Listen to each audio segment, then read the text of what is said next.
It's been nearly 5 years since I started learning filmmaking.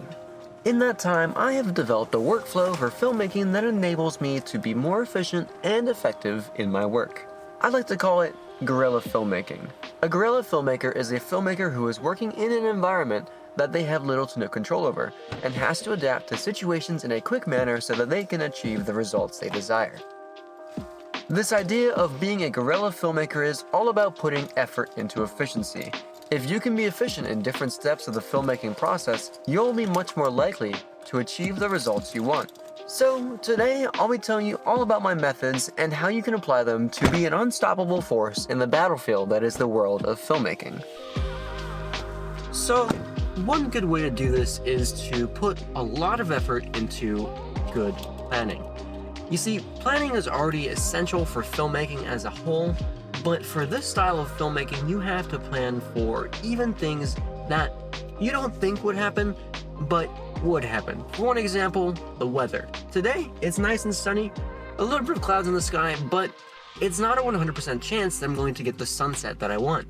And so I have to be prepared for that and have different options available for how to adjust. So, one of the first things I'll tell you is just improvise, adapt, and overcome.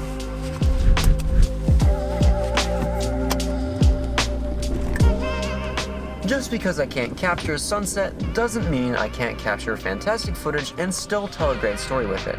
I just need to approach it with the right mindset. And if I'm being honest, this one can be a struggle for me. A lot of the times I'll go out on trips hoping for great sunsets and awesome lighting, but it doesn't always happen. And in planning only for that scenario, I set myself up for failure. So, be prepared for conditions to change and have a backup plan. Tristan, what's up? West Virginia, here we come.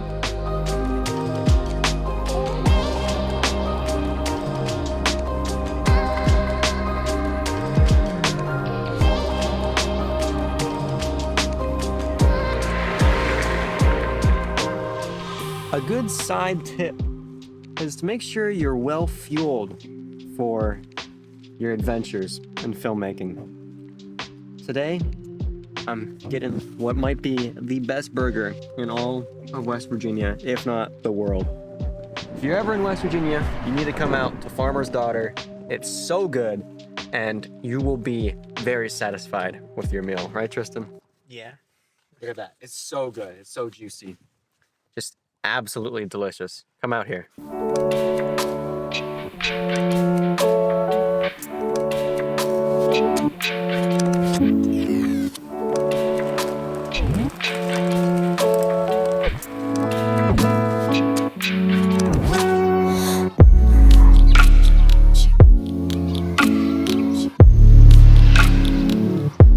Before we get started with the hike, I'll share another important aspect of guerrilla filmmaking.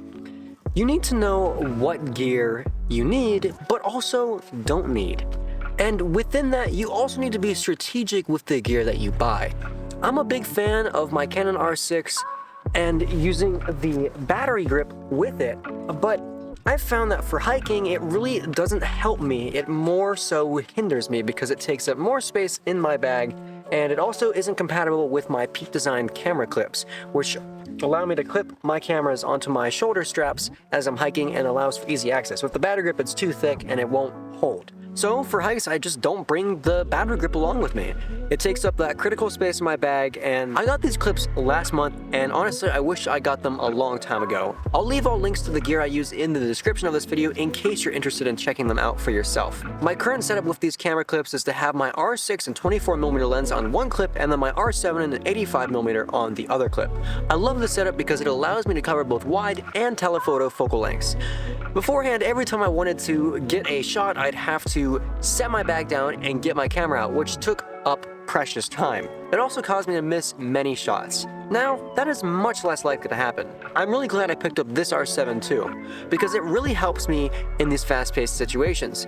It allows me to basically switch between one lens to the next without having to actually switch the lens from the camera. Having a second camera isn't exactly necessary, but it can help a lot. You can also make other decisions such as using zoom lenses over primes. Personally, I like shooting with primes, the sacrifice I'll make because of the image quality and also option for wider apertures, but it just allows me to be more intentional for the shots I get. But I see why most people like to use zoom lenses. It's much more convenient in many situations. And the convenience of a zoom lens is a great asset that can help you get the job done faster.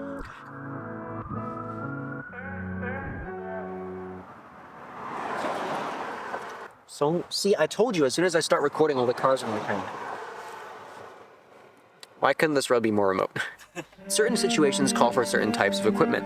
Earlier in the car, I was using a suction cup mount to get those hard-mounted shots. It's much easier than setting up a tripod in the car, and it doesn't always require a friend to be around you when you film. No offense, Tristan. So, bring only what you need, and also be strategic with the gear you buy. It can save you precious time.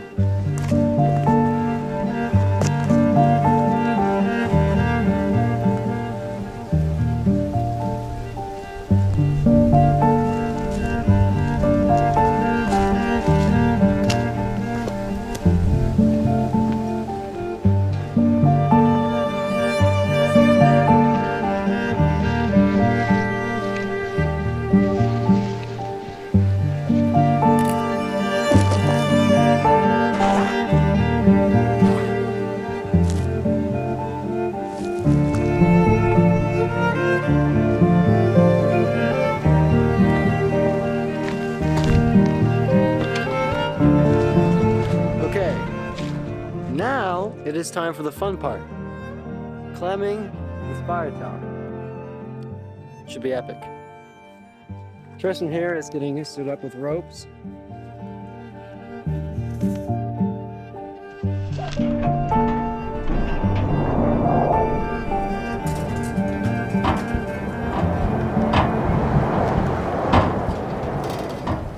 Oh, he's really doing it. So now I can just...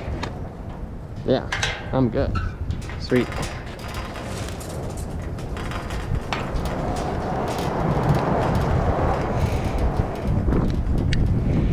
Okay. Almost there.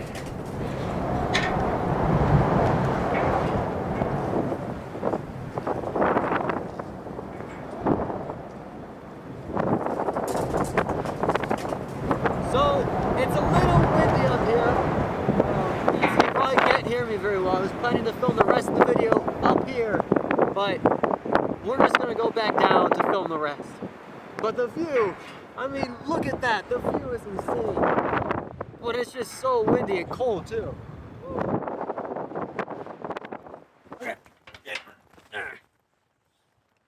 All right.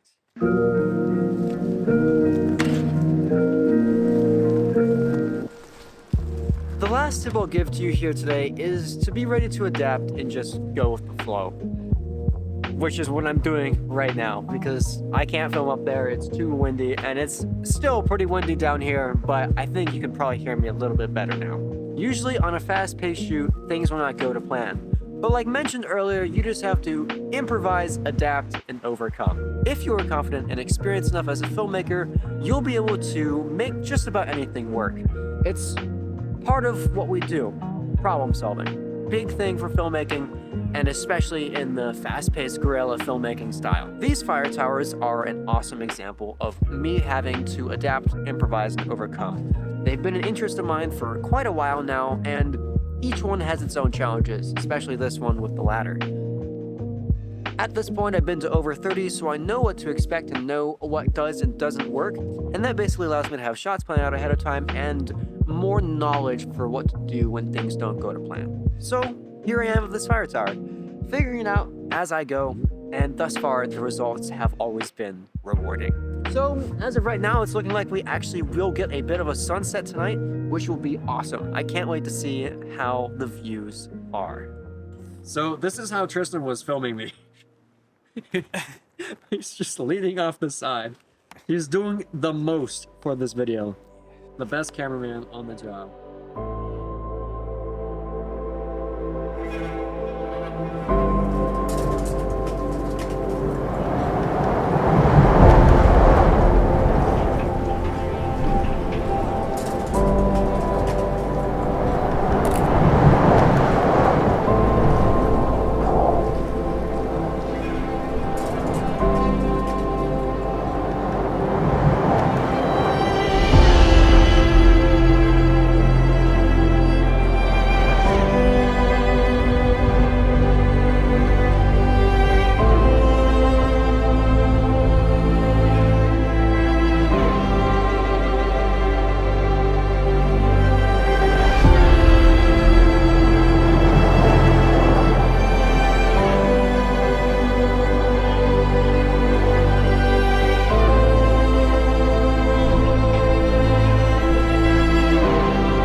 Well, that was certainly a fun journey. I'm super thankful for the opportunity to go and climb that fire tower and see the beautiful view of God's creation.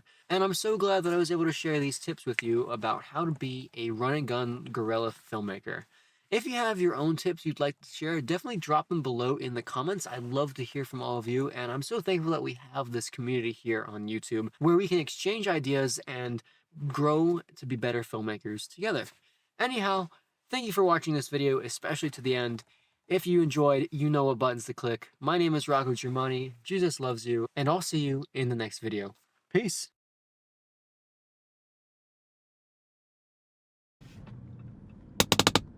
Oh, word. I'm so cold. Yeah. Look at the view! I'm freezing! But the view is great though, you can't argue with that. But that's true. Yo, Tristan, show me the statue of photography. It looks like the sun actually came out after all. It came through. What a beautiful evening. So beautiful. Ignore the music in the background. You might find out who you are living in America. We'll freezingly climb down now. I am shaking right now. So cold. Be careful.